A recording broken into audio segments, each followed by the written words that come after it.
Ankur mission with am channel देख रहे सभी अंकुर मिशन सहभागियों को आपके सहयोगी और जो नॉर्दिक के आरपी अभिजीत मोहबे का सादर नमस्कार और आप सभी का स्वागत अभिनंदन। मित्रों, आप देख रहे हैं मिशन अंकुर की समझ श्रृंखला का 34वां एपिसोड और हमने पिछले 33 एपिसोडों में गणित और हिंदी विषय के सभी पहलुओं को समझने का प्रयास किया। मिशन अंकुर कार्यक्रम को पूरी तरह से समझने का प्रयास किया था और हमने 19वें एपिसोड में गणित विषय का विद्यार्थी ट्रैकर और 32वें एपिसोड में हिंदी विषय के विद्यार्थी ट्रैकर पर विस्तृत बातचीत की थी। आइए आज हम लेकर आए हैं आपके लिए HPC यानी होलिस्टिक प्रोग्रेस कार्ड, जो कि विद्यार्थी ट्रैकर में लिए गए आवधिक आकलनों के आधार पर तैयार किया जाएगा। इस वर्ष कक्षा पहली और दूसरी के कोई अतिरिक्त पेपर या परीक्षा नहीं ली जाएगी, अर्थात मिशन अंकुर कार्यक्रम के अंतर्गत आपके द्वारा लिए गए आवधिक आकलनों के आधार पर ही रिजल्ट तैयार किया जाएगा और प्रोग्रेस कार्ड यानी होलिस्टिक प्रोग्रेस कार्ड विद्यार्थियों को वितरित किया जाएगा।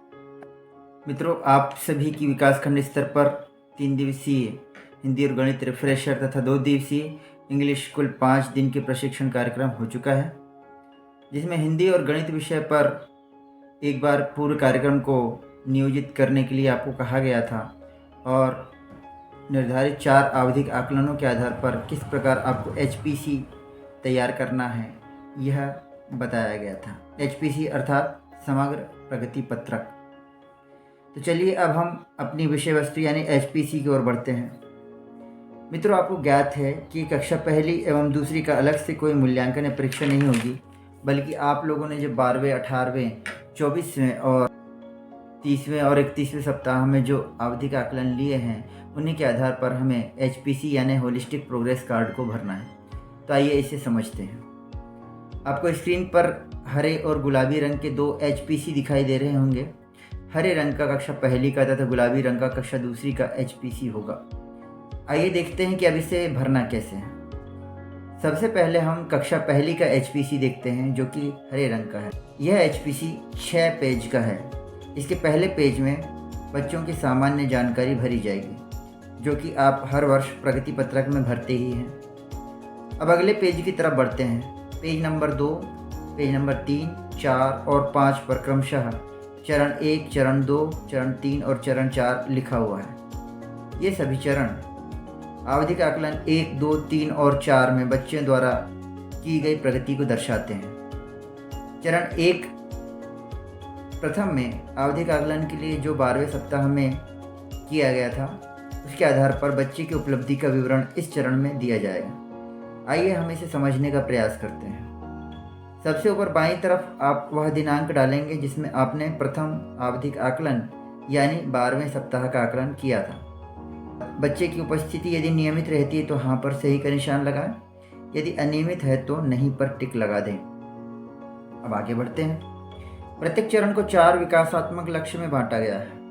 आपको याद होगा कि निपुण भारत के 3 विकासात्मक लक्ष्य हैं। पहला HW यानी हेल्थ और वेलबींग यानी अच्छा स्वास्थ्य और विकास। दूसरा EC इफेक्टिव कम्युनिकेटर यानी प्रभावी संप्रेषक। और तीसरा IL इन्वॉल्व लर्नर यानी वातावरण के साथ जुड़कर सीखना। पहले लक्ष्य प्राप्ति के लिए हम शाला में पोषण युक्त मध्याह्न भोजन एवं स्वास्थ्य रक्षक दवाइयाँ देते हैं। दूसरे लक्ष्य यानी EC की प्राप्ति के लिए बच्चे को भाषा का अध्ययन करवाते हैं। मिशन अंकुर कार्यक्रम के अंतर्गत हम हिंदी और अंग्रेजी विषय का अध्ययन करवाएंगे तथा IL लक्ष्य की प्राप्ति के लिए गणित विषय का अध्ययन करवाएंगे। अब HPC में देखते हैं कि विकासात्मक लक्ष्य एक बेहतर स्वास्थ्य, स्वच्छता एवं भावनात्मक विकास में बच्चे की उपलब्धियों को दर्ज करने के लिए कहा गया है। इसमें प्राथमिकता व्यक्तिगत देखभाल और जागरूकता को दी जाएगी। यह आप बच्चे के साथ अनुभव और अवलोकन के आधार पर अंकित करेंगे। इसे 3 भागों में बांटा गया है। इन्हें आप ग्रेड भी समझ सकते हैं कि किन्हीं वांछित अधिगम में बच्चे ने क्या उपलब्धि प्राप्त की है। ये 3 भाग हैं: कर पाता है, कर पाती है, सहायता के साथ कर पाता है या अधिक सहायता के साथ कर पाता है, जिसे हम अन्य शब्दों में कह सकते हैं कि वह नहीं कर पाता है। चलिए पहला अधिगम देखते हैं। व्यक्तिगत स्वच्छता और साफ सफाई के साथ खाने की अच्छी आदतों यानी ठीक से बैठना, पालथी मारकर या डेस्क पर आदि का पालन करता है या करती है।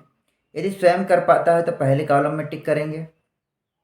यदि निर्देश और सहायता के साथ कर पाता है तो दूसरे कॉलम में टिक करेंगे। और यदि नहीं कर पाता है या नहीं कर पाती है या अधिक सहायता से करता है तो आखिरी कॉलम में टिक करेंगे। इसी प्रकार अन्य अधिगमों में भी बच्चा जिस प्रकार कार्य करता है आप उस कॉलम में टिक कर दें। इस प्रकार पहला विकासात्मक लक्ष्य आप पूर्ण कर पाएंगे। अब अगले विकासात्मक लक्ष्य जो कि 2.1 है, यह मूलभूत हिंदी भाषा और साक्षरता विकास के कौशल से संबंधित है। इसे आप प्रथम आवधिक आकलन के ट्रैकर के आधार पर भरेंगे, जिसे आवधिक आकलन प्रपत्र 1 कहा जाता है। यह ट्रैकर आपको हिंदी विषय का हमारे चैनल पर 32वें एपिसोड के रूप में मिल जाएगा। आपने भी ट्रैकर को भरा ही होगा अपनी अपनी शालाओं पर। उसी प्रथम आवधिक आकलन के आधार पर हम चरण 1 को भरेंगे। इसमें जो पहला अधिगम है, पूर्व में सुनी हुई कविता या कहानी को सुना पाता है या पाती है। तो आपने ट्रैकर में मौखिक भाषा विकास घटक के अंतर्गत जिस भाग में टिक किया था, यानी सुना पाता है या आप थोड़ी सहायता करते हैं तब बता पाता है या फिर नहीं बता पाता है, तो आपने ट्रैकर के जिस कॉलम में टिक किया था उसे ही आप इसमें भी दर्ज कर दें। अगला अधिगम है, अपने दोस्तों के साथ सहज रूप से बातचीत कर पाता है या नहीं, तो आप इसे अवलोकन के आधार पर दर्ज कर दें। इसके बाद है, नाम एवं सरल शब्दों की प्रथम ध्वनि की पहचान कर बता सकता है या सकती है। यह अधिगम ध्वनि जागरूकता के अंतर्गत आता है। तो आपने ट्रैकर में जो उपलब्धि दर्ज की थी उसे यहाँ पर भी दर्ज कर दें। अगला अधिगम है कि वह सप्ताह 11 तक सीखे गए 17 वर्णों को पहचान कर बता सकते हैं। तो यदि बच्चा पूरे वर्ण बता सकता है तो पहले कॉलम में टिक कर दीजिए। यदि कुछ वर्ण बता पाता है तो जितने बताता है यानी कोशिश करके पढ़ता है तो उतने वर्णों की संख्या बीच के कॉलम में लिख दीजिए। यदि बहुत कम बता पाता है या नहीं बता पाता है तो अंतिम कॉलम में उसकी संख्या लिख दीजिए। आखिरी अधिगम में इसी प्रकार बच्चा जितने वर्णों का श्रुत लेखन कर पाता है उसे आप ऊपर बताए अनुसार भर दीजिए। आइए अब तीसरे लक्ष्य की ओर चलते हैं जो कि 2.2 है, मूलभूत अंग्रेजी भाषा और साक्षरता कौशल। इसमें भी हम इसे 3 भागों में बंटा हुआ देखते हैं। पहला है, स्टूडेंट कुड डू इंडिपेंडेंटली, यानी बच्चा स्वतंत्र रूप से कर पाता है। दूसरा है, student could do it with little help, यानी थोड़ी सहायता के साथ कर पाता है। तथा आखिरी है, student could do it with more help, यानी अधिक सहायता के साथ कर पाता है। इसमें अधिगमों को 4 भागों में बांटा गया है, listening, speaking, reading and writing, यानी सुनना, बोलना, पढ़ना और लिखना। पहला क्षेत्र या पहला घटक लिसनिंग है। इसमें पहला अधिगम है, can recall words in sequence, यानी हम कुछ इंग्लिश वर्ड्स बोलते हैं और बच्चा उसी क्रम में दोहरा देता है। तो पहले कॉलम में, थोड़ी सहायता से करता है तो दूसरे कॉलम में, और यदि अधिक सहायता से करता है या नहीं कर पाता है तो अंतिम कॉलम में टिक कर देंगे। लिसनिंग के अंतर्गत दूसरा अधिगम है, कैन डिस्क्रिमिनेट बिटवीन साउंड्स, यानी ध्वनियों में विभेद या अंतर कर पाता है। इसमें भी बच्चा तीनों में से जिस श्रेणी में आता है उसे उस कॉलम में टिक कर देंगे। अब इंग्लिश असेसमेंट का दूसरा भाग है, स्पीकिंग। इसमें जो अधिगम है वह है, कैन रिकॉल राइम्स या सॉन्ग्स विथ एक्शंस, यानी क्या कविता या गीत को उचित हाव भाव के साथ दोहरा सकता है या नहीं। तो बच्चा जिस प्रकार से कर पाता है आप उसे उस कॉलम में टिक कर दीजिए। याद रखिए, यहाँ पर बच्चा आपके द्वारा सुनाई गई पोयम या सॉन्ग को सिर्फ दोहराता है, ना कि आप उसे कहें कि उसे जो याद है वो सुनाए, क्योंकि यहाँ हम 12वें सप्ताह का आकलन कर रहे हैं और अभी उसने केवल दोहराना सीखा होगा। अब हम अगले घटक यानी रीडिंग की ओर बढ़ते हैं। रीडिंग के अंतर्गत जो अधिगम है, can hold the book correctly and turn the pages of a book, यानी बच्चा पुस्तक को सही तरीके से पकड़ता है और सही तरीके से पुस्तक के पन्ने पलटता है। तो आपको बच्चे के अधिगम प्राप्ति में जो प्रगति दिखाई दे, आप उस खंड में सही का निशान लगा दें। रीडिंग के अगले भाग में can identify beginning sounds of at least 10 consonant letters अधिगम है। इसमें बच्चा 10 व्यंजनों यानी कॉन्सोनेंट्स की प्रारंभिक ध्वनियों को पहचान सकता है या नहीं, तो आप इसे भी तीनों में से उचित कॉलम में टिक कर दें। अगला घटक है राइटिंग। इसके अंतर्गत can form some pre writing patterns, यानी बच्चा कुछ लेखन पूर्व पैटर्न्स या स्ट्रोक्स का अभ्यास करता है और उन्हें बना पाता है या नहीं, इस बात का आकलन हम करेंगे और उचित कॉलम में टिक कर देंगे। आइए अब तीसरे विकासात्मक लक्ष्य की ओर बढ़ें, जो कि गणित विषय के अंतर्गत है, मूलभूत संख्या ज्ञान और गणित कौशल का। इसमें भी आप देख रहे होंगे कि इसे भी 3 श्रेणियों या वर्गों में या ग्रेड्स में बांटा गया है। स्वयं कर पाता है, सहायता के साथ कर पाता है या अधिक सहायता के साथ कर पाता है। इनमें हमें 12वें सप्ताह में कुछ अधिगमों का आकलन करना है। आइए हम इन्हें जल्दी जल्दी देख लेते हैं। पहला है 9 तक की संख्याओं में वस्तुओं को गिन पाता है या पाती है। दूसरा है 1 से 9 तक की संख्याओं को पढ़ लिख पाता है या पाती है।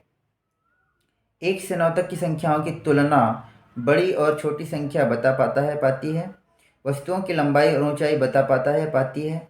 स्थानिक शब्दावली अंदर बाहर ऊपर नीचे का उपयोग करके वस्तुओं की स्थिति बता पाता है या पाती है। और अगला है शून्य की अवधारणा समझ पाता है या पाती है। और इसके बाद अंतिम है पैटर्न, जो कि आकृतियों में होगा उसे समझ पाता है या पाती है। तो हम बच्चों को जिस क्षेत्र में जिस प्रकार अधिगम देखते हैं उस खंड में सही का निशान लगा देते हैं। इस प्रकार हमारा चरण यानी प्रथम आवधिक आकलन की प्रविष्टि HPC में पूर्ण की जाती है।